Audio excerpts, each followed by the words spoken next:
Belum. Jadi pada kesempatan ini kita akan mempelajari tentang hakikat fisika dan keselamatan kerja di laboratorium. Walaupun masih belajar dari rumah, tapi kita harus tahu bagaimana itu tuh hakikat fisika dan keselamatan kerja di laboratorium. Jadi hakikat fisika itu ada 3. A body of knowledge atau kumpulan pengetahuan, a way of thinking atau cara berpikir, dan a way of investigating atau cara untuk penyelidikan. Itu adalah 3 hakikat fisika yang akan kita pelajari. Nah, jadi fisika sebagai kumpulan pengetahuan itu maksudnya fisika itu merupakan kumpulan pengetahuan yang mempelajari sifat dan gejala pada benda-benda di alam. Jadi kita akan mempelajari tentang sifat dan gejala pada benda-benda di alam. Itu yang dimaksud dengan fisika sebagai kumpulan pengetahuan. Jadi tujuan mempelajari fisika ini apa? Jadi tujuan mempelajari fisika adalah agar manusia mengenal bagian-bagian dasar dari benda dan memahami interaksi antar benda, sehingga menimbulkan gejala-gejala di alam maupun lingkungan. Jadi selain dari itu, manusia juga mampu menjelaskan fenomena-fenomena alam yang terjadi.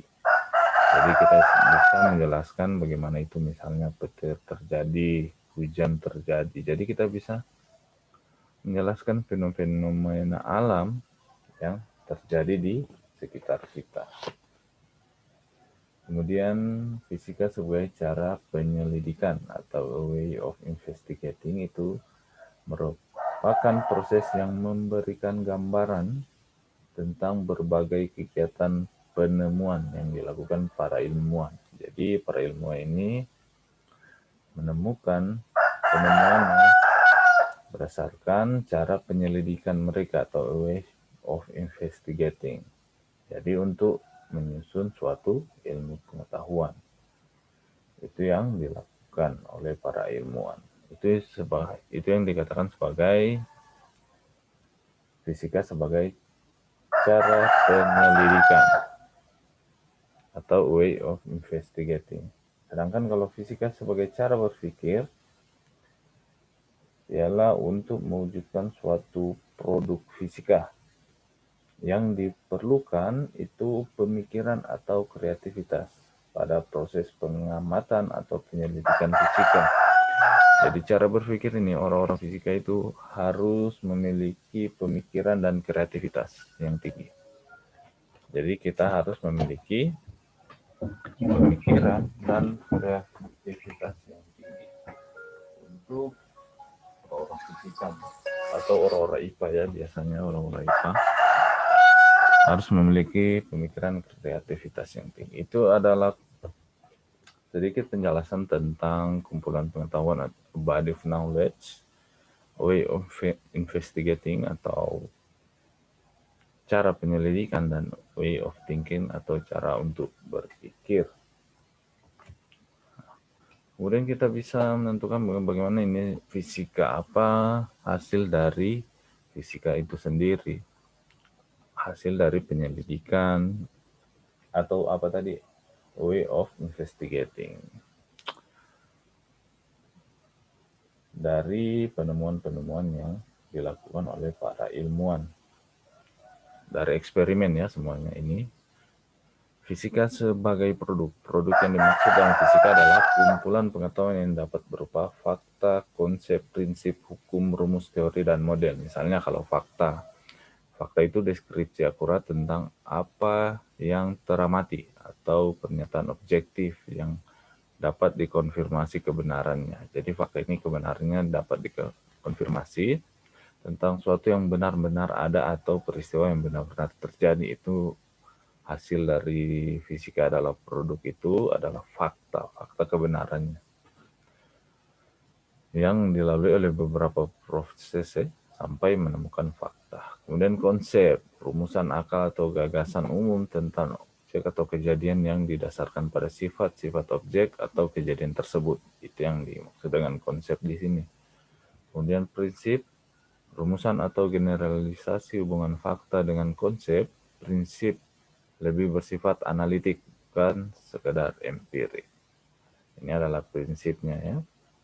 Kemudian hukum, prinsip-prinsip khusus yang diterima secara meluas setelah melalui pengujian berulang. Jadi melalui pengujian berulang didapatkanlah hukum ini berdasarkan eksperimen-eksperimen yang dilakukan. Kemudian teori, penjelasan umum atau model imajinatif tentang hubungan antara fakta tadi, konsep, dan prinsip-prinsip. Jadi teori ilmiah berguna untuk memudahkan memahami, memprediksi, atau mengendalikan fenomena alam. Ini adalah teori-teori yang akan kita dapat dari pengujian berulang, mendapatkan hukum dan teori. Kemudian rumus, pernyataan matematik. Jadi kalau di fisika itu banyak sekali rumus kan. Matematis dari suatu fakta, konsep, prinsip, hukum, dan teori. Dalam rumus kita dapat melihat saling keterkaitan ya antara konsep-konsep dan variabelnya. Pada umumnya prinsip dan hukum dapat dinyatakan secara sistematis. Jadi sistematis sini Anda bisa lihat di rumus-rumus yang misalnya dari fisika yang kalau di SMP kan masih ada rumus-rumus kan yang berhubungan dengan fisika. Kemudian model, sebuah presentasi yang dibuat untuk suatu yang tidak dapat dilihat. Model sangat berguna untuk membantu memahami suatu fenomena alam, juga berguna untuk membantu memahami suatu teori. Misalnya model itu model-model misalnya hukum, model atom Bohr misalnya. Di situ kita bisa melihat modelnya walaupun kita tidak bisa melihat atomnya bagaimana dengan kasat mata. Kemudian fisika sebagai proses. Jadi proses ini prosesnya bagaimana sampai kita mendapatkan misalnya hukum, rumus, teori, dan sebagainya tadi. Dari proses mengamati, menggolongkan, mengakukan pengukuran, mengajukan pertanyaan, merumuskan hipotesis, merencanakan dan melakukan penyelidikan, menginterpretasi dan menafsirkan data atau informasi, dan mengkomunikasikan. Jadi nanti ini sama juga dengan metode ilmiah kan, metode ilmiah yang akan kita bahas selanjutnya. Jadi sebagai proses. Nah, di sini adalah fisika sebagai sikap ya, suatu langkah dalam proses membutuhkan sikap ilmiah yang baik, antara lain itu rasa ingin tahu, percaya diri, kreatif, teliti, objektif, jujur, terbuka, mau bekerja sama, dan mau mendengarkan pendapat orang lain. Jadi sikap-sikap fisika yang akan kita pakai di sini ini dia. Nah, cabang-cabang ilmu fisika. Jadi cabang-cabang ilmu fisika di sini ada dua ya. Dikategorikan jadi dua, yaitu fisika klasik dan fisika kuantum. Jadi di sini kalau fisika klasik itu mekanika, bunyi, termodinamika, listrik, magnet, optika. Dan sedangkan untuk fisika kuantum itu adalah fisika suhu rendah, fisika kuantum, fisika zat padat. Itu untuk fisika kuantum. Jadi di sini fisika klasik dan fisika kuantum atau fisika modern ya di sini. Fisika klasik, fisika kuantum atau fisika modern di sini. Jadi kalau fisika klasik itu fisika yang didasari prinsip-prinsip yang dikembangkan sebelum bangkitnya teori kuantum. Itu misalnya mekanika, optika, dan lain-lain ini ya. Kemudian kalau fisika modern atau fisika kuantum itu merupakan salah satu bagian dari ilmu fisika yang mempelajari perilaku materi dan energi pada skala atomik, serta partikel-partikel itu partikel-partikel subatomik atau gelombang. Itu yang dimaksudkan dengan fisika modern atau fisika kuantum. Jadi dari skala-skala atomik ya, atau partikel-partikelnya. Ini deskripsi dari cabang fisika, misalnya mekanika, tentang gerak benda, bunyi, sumber dan karakteristik bunyi. Termodinamika tentang kalor atau suhu. Listrik magnet tentang gejala kelistrikan. Optika itu fisika tentang karakteristik cahaya. Suhu rendah itu sama juga ya, suhu. Kuantum itu berkaitan dengan materi, radiasi elektromagnetik, serta interaksi antara kedua berdasarkan teori atom. Kita lanjut. Nah, di sini ada fisika merupakan ilmu yang bersifat fundamental. Fundamentalnya di sini tentang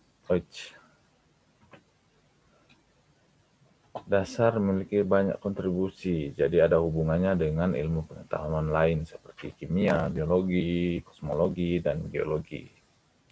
Jadi selain itu, luasnya cakupan atau lingkup kajian ilmu fisika dapat berkontribusi pada lahirnya ilmu pengetahuan baru yang merupakan gabungan antara ilmu fisika dengan ilmu lainnya. Misalnya kalau di sini astrofisika, interaksi benda-benda langit yang terdapat dalam ilmu astronomi. Jadi fisika dan astronomi. Biofisika, ilmu-ilmu tentang interaksi fisis pada proses-proses biologi. Jadi gabungan dari fisika dan biologi.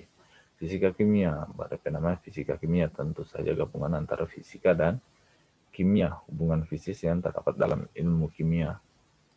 Ekonomifisika, ekonomi dan fisika. Kemudian geofisika, tentang fisika dengan planet-planet ya, geologi ya. Kemudian fisika medis, jadi penerapan fisika dalam bidang-bidang kedokteran. Itu adalah hubungan fisika dengan ilmu-ilmu lain. Kemudian, nah ini metode ilmiah. Apa yang dimaksud dengan metode ilmiah? Metode ilmiah adalah prosedur dalam mendapatkan pengetahuan yang disebut ilmu.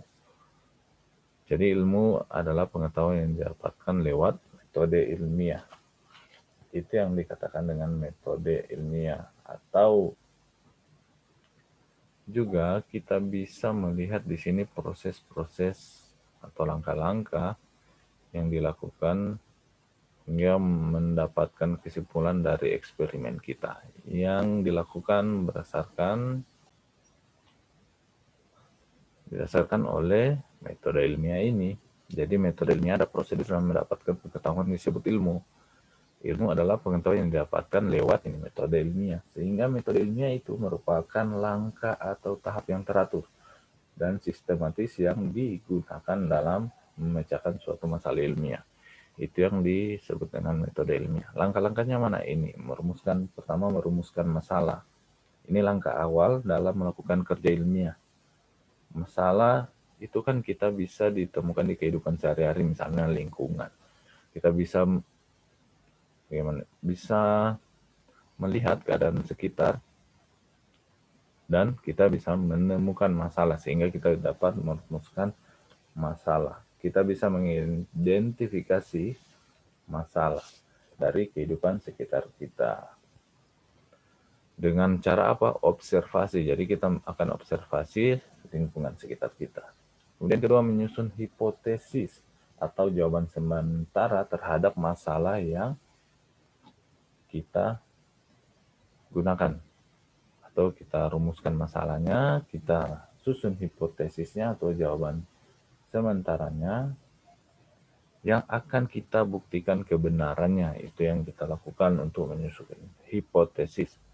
Ketiga itu membuat rancangan penelitian. Jadi membuat rancangan penelitian yang berisi rencana atau hal-hal yang harus dilakukan sebelum, selama, atau setelah penelitian selesai. Jadi di dalam penelitian itu ada variabelnya. Di dalam rancangan ini kan kita harus menentukan variabel bebasnya bagaimana. Jadi kalau variabel bebas itu variabel yang sengaja mengalami perubahan atau sengaja diubah dan dapat menentukan variabel lainnya. Misalnya kalau itu suhunya kita rubah, itu adalah variabel bebas kan, suhu kita rubah misalnya, atau jarak kita rubah. Kemudian variabel terikat, variabel yang mengalami perubahan dengan pola teratur, dipengaruhi oleh variabel bebas. Jadi kalau misalnya variabel bebas itu misalnya massa, kita bisa mengganti benda-benda. Kemudian variabel terikat itu berarti setelah benda itu diganti, maka misalnya masanya 1 kilogram, 2 kilogram, berarti 1 kilogram, 2 kilogram itu merupakan adalah variabel terikat yang dipengaruhi oleh variabel bebas tadi. Kemudian variabel kontrol, variabel yang digunakan sebagai pembanding dan tidak mengalami perlakuan atau tidak diubah-ubah selama penelitian. Jadi selama penelitian itu ada satu variabel yang memang kita tidak akan rubah sebagai pembanding. Itu yang dilakukan dalam membuat rancangan penelitian ilmiah. Kita harus menentukan mana yang variabel bebas, mana yang variabel terikat, dan mana variabel kontrol. Kemudian melaksanakan penelitian ilmiah. Jadi pada tahap ini kita akan mendapatkan 2 jenis data. Jadi di sini kita akan melakukan pengumpulan data di pelaksanaan penelitian ini. Kita akan mendapatkan kumpulan data. Kumpulan data di sini ada 2, kualitatif dan kuantitatif. Kalau kualitatif itu data yang diperoleh dari hasil pengamatan dengan menggunakan alat indera. Sedangkan kalau kuantitatif berdasarkan alat indera. Kuantitatif itu merupakan data yang diperoleh dari hasil pengukuran, sehingga akan diperoleh data berupa angka-angka, itu yang kuantitatif. Kemudian setelah itu kita akan mengolah data. Jadi data-data yang didapatkan dari hasil melaksanakan penelitian ini akan kita olah. Jadi kita akan olah, setelah kita olah, kita akan menarik kesimpulan. Jadi mengolah data biasanya kalau di penelitian itu kita buat tabel, grafik, atau diagram supaya mudah dibaca. Kemudian setelah kita mengolah data itu, kita menarik kesimpulan. Jadi melalui analisis setelah selesai dilakukan, maka dikatakan apakah hipotesis ini dapat kita terima atau sesuai, atau tidak diterima atau tidak sesuai. Dari apa? Dari hasil dari kesimpulan Anda setelah melaksanakan penelitian ilmiah.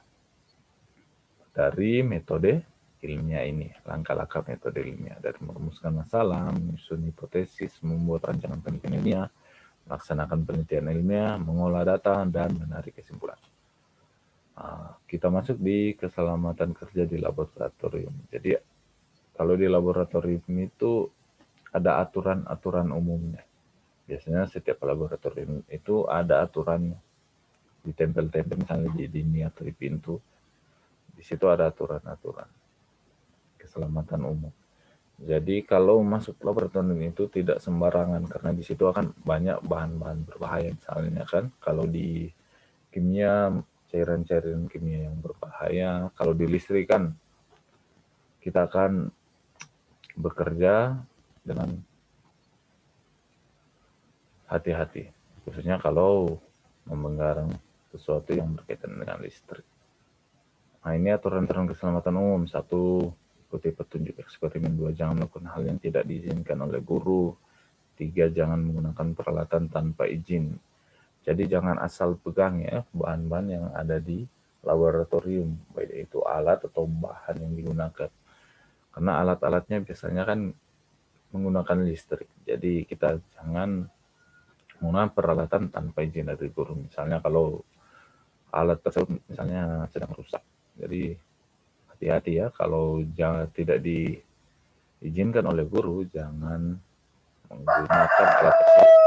Ini jangan makan di laboratorium. Mengapa? Kalau makan kan kita sering bisa saja pakai apa? Sendok itu kan biasanya ada yang dari besi atau aluminium. Dia rentan sekali jika kena listrik. Jadi usahakan makan jangan di laboratorium, minum juga jangan di laboratorium, karena airnya itu adalah pengantar listrik yang baik. Jadi karena baik mengantar listrik airnya bisa kesetrum. Jadi ini Anda baca saja ya. Cuci tangan sebelumnya sudah melakukan eksperimen, karena di situ kan biasanya kalau bahan-bahan eksperimen, misalnya kalau baterai itu, di situ ada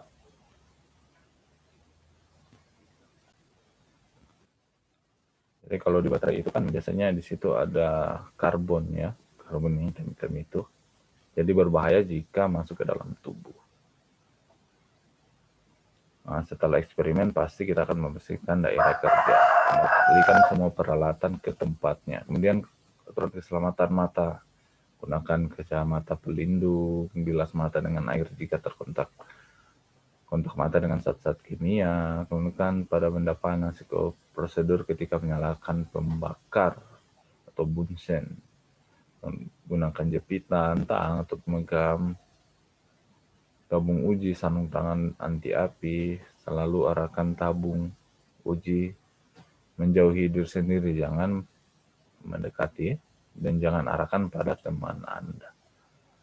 Kemudian yang mudah pecah, periksa alat mudah pecah sebelum digunakan, jangan memaksakan. Jadi Anda baca saja yang ini, bagaimana gunakan sarung tangan anti panas ketika mengangkat yang tadi kan. Jika mengecekkan alat, jadi langsung laporkan kepada guru. Jangan diam ya. Cuci alat mudah pecah. Oke, jadi kemudian aturan tentang keselamatan kerja. Listrik, kering ya, jangan basah karena air tadi Anda bilang adalah pengantar listrik yang baik. Kemudian ini lambang-lambang bahaya, ini di lambang mudah terbakar. Biasanya lambangnya ada di bensin, kerosin, alkohol, mudah meledak, hidrogen, oksigen. Kemudian berkarat itu asam kuat atau alkali, biasanya di kimia ya, di lab kimia ini banyak. Ini bahan beracun, nah, raksa, metanol, cyanida, klorin. Jadi bahaya ya pakai bahan-bahan ini. Raksa, metanol, cyanida, klorin. Jadi kalau masuk dalam tubuh sangat berbahaya karena bahan ini beracun. Iritasi, ini fenol, kloroform, dan uap bromin. Jadi bahan iritasi. Radioaktif, karbon radioaktif, uranium, plutonium. Ini kalau uranium dan plutonium ini biasanya di pembangkit listrik tenaga nuklir ya. Biasanya banyak ditemukan di pembangkit listrik tenaga nuklir. Kemudian peran fisika dalam kehidupan. Apa peran fisika dalam kehidupan kita sehari-hari? Ada gunanya ini fisika atau tidak? Jadi perannya bisa ditemukan di handphone yang Anda gunakan sampai saat ini. Yang digunakan dari jauh itu ada peran fisikanya di dalam. MP4, mutar musik atau lagu. Ada fisika di dalamnya. Televisi, superkonduktor, pesawat ulang-alik, fenomena alam, misalnya petir, hujan, apalagi makanan baru, dan lain-lain. Banyak sekali peran fisika dalam kehidupan sehari-hari tanpa kita sadari. Kita sudah menggunakan alat-alat di mana ada peran fisikanya. Jadi kita membawa alat-alat yang ada peran fisikanya dalam, misalnya HP kan, selalu kita bawa alat tersebut. Keterbatasan sains, belum ditemukan cara pencegahan dan pengobatan untuk penyakit tertentu, contohnya AIDS. Ini ada keterbatasan sains. Walaupun mungkin sampai sekarang ya masih cari ini obat untuk penyakit AIDS. Kemudian dampak negatif sains, tercemar udara dari gas pengontor-pengontor, contoh karbon monoksida, timbul, pencemaran tanah oleh pupuk ya, pemanasan global, kemudian berkembang virus-virus baru dari hasil rekayasa genetik. Sampai di situ saja pembahasan kita untuk hakikat fisika dan keselamatan kerja di laboratorium.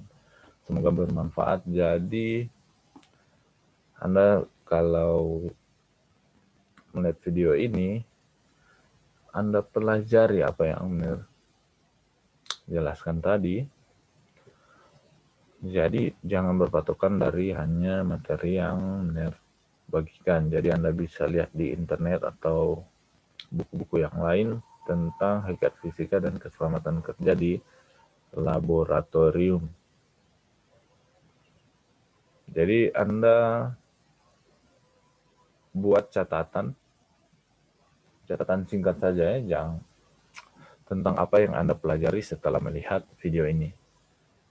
Oke, jadi Anda buat catatan singkat dan masukkan nanti Miner mau kasih di portal Dik ini. Nanti kalau masih bermasalah portal Dik, nanti Miner buat di Google Classroom saja ya.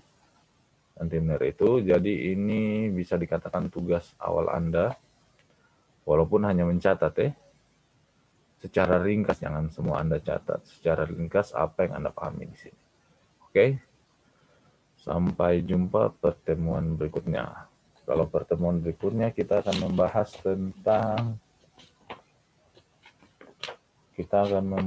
tentang menggunakan alat ukur ya. Di situ ada besaran dan satuan pengukuran dan kesalahan ketidakpastian pengukuran. Jadi besaran satuan pengukuran. Nah, habis itu kita akan mempelajari tentang vektor, kemudian gerak lurus, dan kemudian gerak parabola sampai di gerak melingkar. Jadi ada 6 bab kita akan pelajari fisika di semester 1. Sampai jumpa minggu depan. Shalom.